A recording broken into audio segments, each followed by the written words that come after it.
Hi, my name is Gingy, and this is Tafiq, the love of my life. And welcome back to A Couple Conversations. We're going to be talking about some personal challenges on the individual level.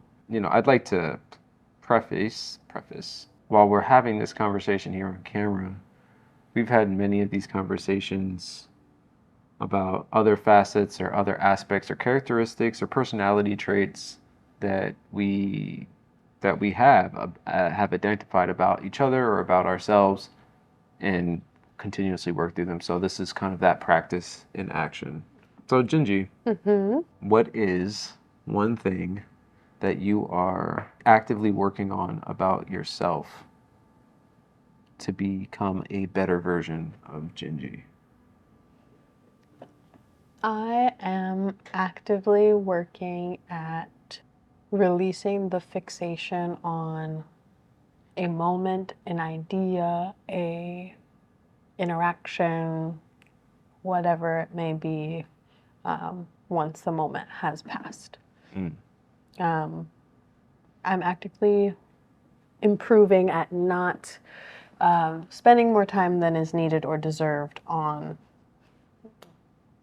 that one subject, not letting it consume my day or distract me from what I was doing, the task at hand, especially if it's outside of myself and something that I can't control. So, more specifically, honing my response system and my response time to topics that might rock me. Okay.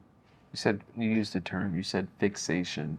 What is, what does fixation look like in your experience and how you experience it? It's more so for me it's like an intrusive thought that just like keeps coming. Like if there was a glitch or if you play a reel over and over and over and over and over and over again, and then you're just like thinking, falling deeper into the rabbit hole of just like, what if this, or why did that happen, or I don't know this, or like this connects to this and that reminds me of that, and you just staying stuck in that. And it's like that image of like SpongeBob's brain when he's burning all the stuff and he's screaming and running around and there's a bunch of him. It's like that, but not so dramatic. Because you're just sitting doing what you're doing, but it's draining you from the inside. Yeah. It's like a parasite. It's like a parasite. So. Okay, so what I'm hearing, it's almost like, yeah, it sounds like an intrusive thought that develops, and then the more you feed it, spend time with it, sit with it, it develops further. Mm-hmm. It consumes, which takes capacity, it takes mental capacity, and then the fight is on to dispel it Mm-hmm. and keep it dispelled. Mm-hmm. What have you identified any certain techniques that help you dispel it? Are there things that you're like, hey, when that happens, when I find myself in the thought loop, I tend to do this? Or are you at a position where it's like, no, I've identified the issue, but I'm still actively identifying the tools to use to help dispel it? I think it depends on the circumstance, like where I'm at and what I'm doing. Now, if I'm in the middle of my work day, then it tends to be simple enough to say, well, I have to get back to the task at hand, so I have to fill my mind with what I was thinking about and not that interaction. So I'll take a minute, and then get back to it. It's easy to pass that in that moment. Working from home, sometimes it can take a little bit longer. Sometimes I will listen to music, take a walk, try to shake it out. Um, Do those things actually help? Sometimes, Sometimes. sometimes no. It really just depends. I think I'm absolutely always learning more skills and better ways to dispel. You've actually been a great help at that. Now, you're also an external factor, so that's not something that I can rely on to be like every single time this happens wherever I'm at. Tafiq's gonna do this and it'll be great. It's like, no, that doesn't make any sense, and that's not something that I can put onto you. Kudos to you. Thank you.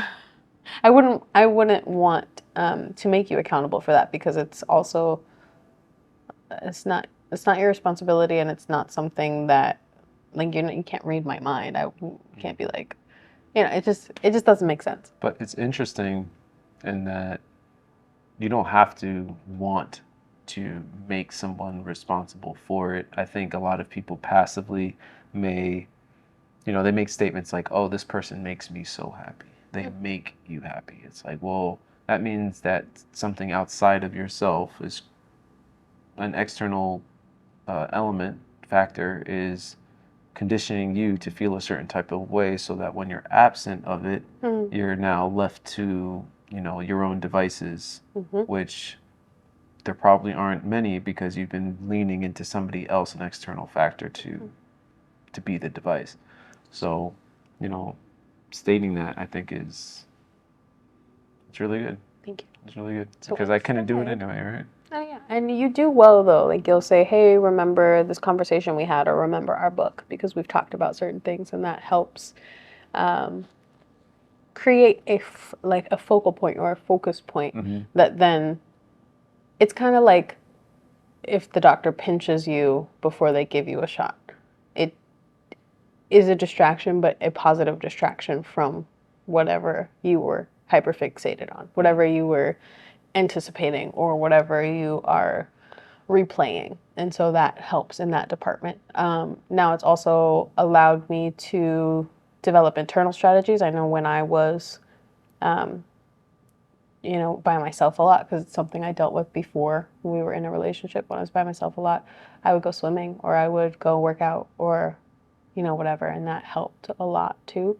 It's a great place to think and then also release, because you're generating that energy and expelling it. Sometimes it feels like there's so much energy trapped in there when you're thinking about all those things. And that the dispelling of it is really what I'm really working on.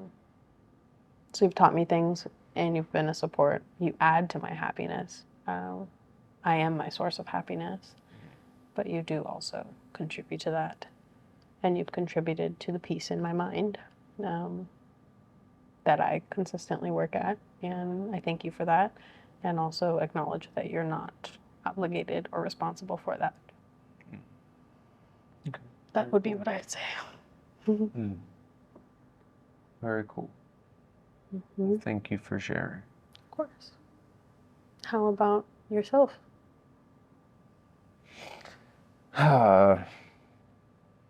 So, like I've said before, I'm a brat. And I don't say that shamefully.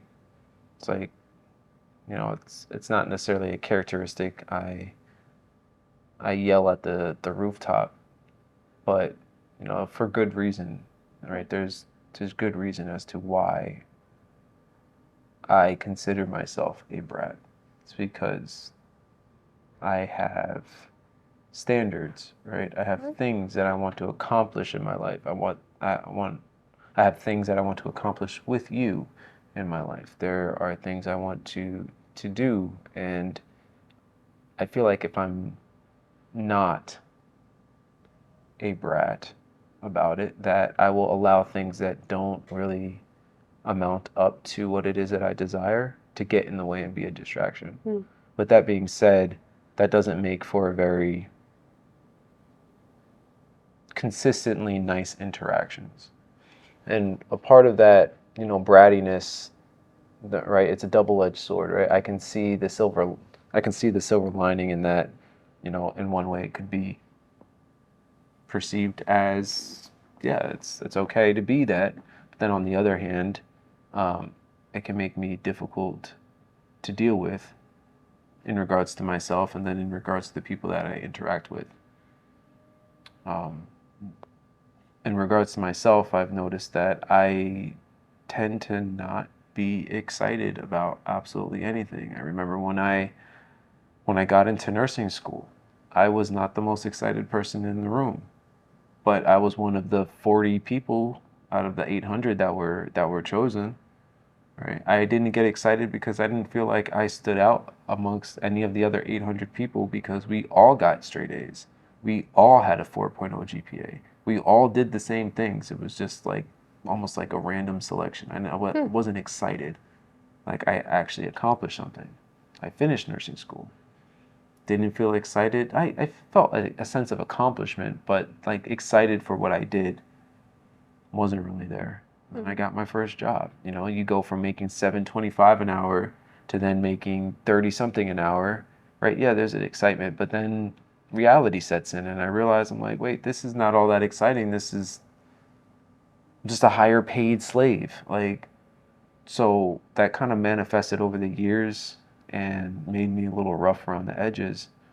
And now that I'm here doing what it is that I'm wanting to do, being with who it is that I'm meant to be with and building what it is that I'm meant to build, the practice of being excited gets overwhelmed by the brat inside me who knows that this is what it is that I deserve, but to be deserving of something does not mean that you are entitled to it. You still have to work to be entitled to what it is that you deserve.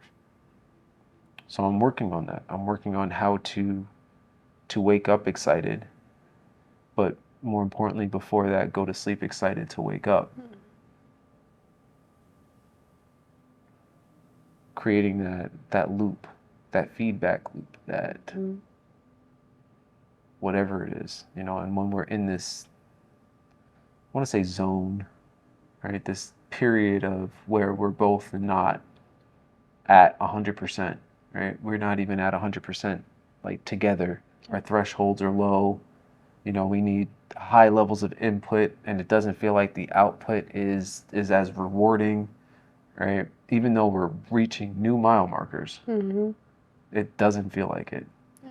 So it's just something I'm battling with, and I think the better I get at it, the less emotional qualms we might find ourselves in. I might find myself in. Um, yeah.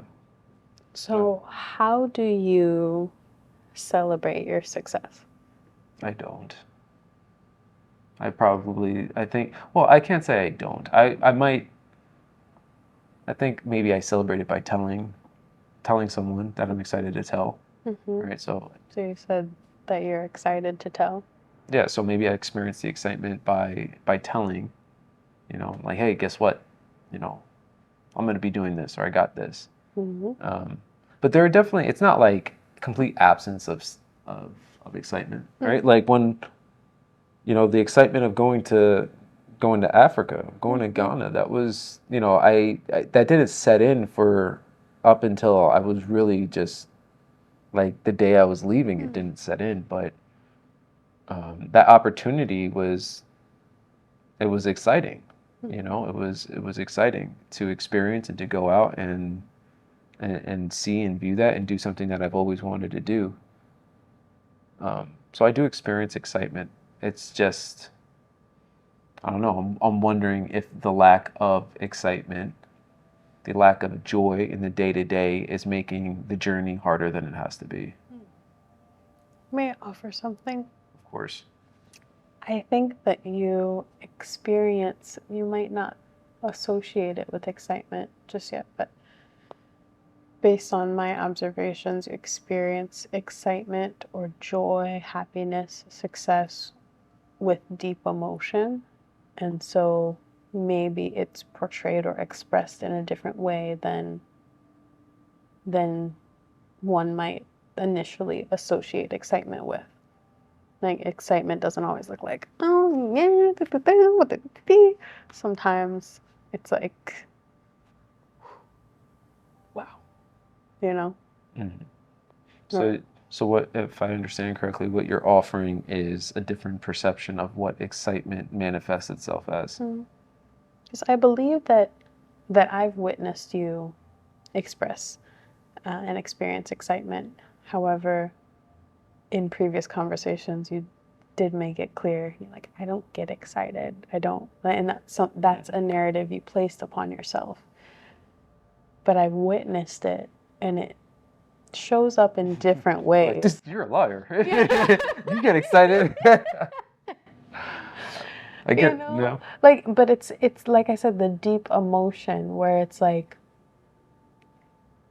you're extremely passionate, and you get into, like, when you were going to Ghana, or moments that we've shared where we're both just like deep in our feelings together, but it's like nothing is wrong. We're not upset. It's like a deep happiness. That's absolutely excitement. But the way that we've been taught we're supposed to experience excitement is this giddy, jumpy glee. And I've seen you do that as well. Those are more rare moments, but I've seen you do that as well. But I think with the depth that you hold, and how selective you are with the moments you choose to celebrate, the deeper excitement, the deeper expression of excitement might be where that comes in. Because you, like, I think you're worthy of celebrating the small successes and the big successes, and you're going to need to discover what that looks like for you, whether that's like a little dance, a little treat, I'm going to watch an extra episode of anime, like whatever it is, that's for you to decide. But I think on those big things, like, wow, my business just did something I've always dreamed of, or I'm living my dreams, or I went to Ghana and I was able to work and tell people stories like that. You sit in that. You do. I think it's really the perspective, because I see you. Yeah, and you bring up a good point, and maybe the experience of it isn't necessarily always associated with an inner lasting feeling. It's like the pursuit of happiness, in a sense, conceptually, but the idea isn't to remain happy all of the time. It's just to experience happiness where it bears itself. Well, anyway, so those are a couple of things that we are working on, individually and then also collectively. And yeah, that's it. Keep having intentional conversations with yourself, first and foremost, and most importantly, and then secondly with whoever it is you find yourself partnering in business or in life. And the final thing that I would like to offer is, this too shall pass, right? And that's on both sides. Like you said, the moment, you experience the moment, and it doesn't necessarily erupt into this endless moment of happiness, but there are things to be consistently happy about and consistently excited about, but know this too shall pass. Whether that's the moment of excitement or whatever treacherous depth you might be feeling. And to just be really grateful for them all, because without the pain, we won't know, the weightlessness. Without the happiness, we don't know the sadness. And without, the sadness, the same is true. We can't be truly excited. And so I think we felt that ladder, and it'll keep persisting, but yeah, on to bearing the fruit that you work so hard to enjoy. So, all right, well, thanks for tuning in this week. Until next week. Thank you.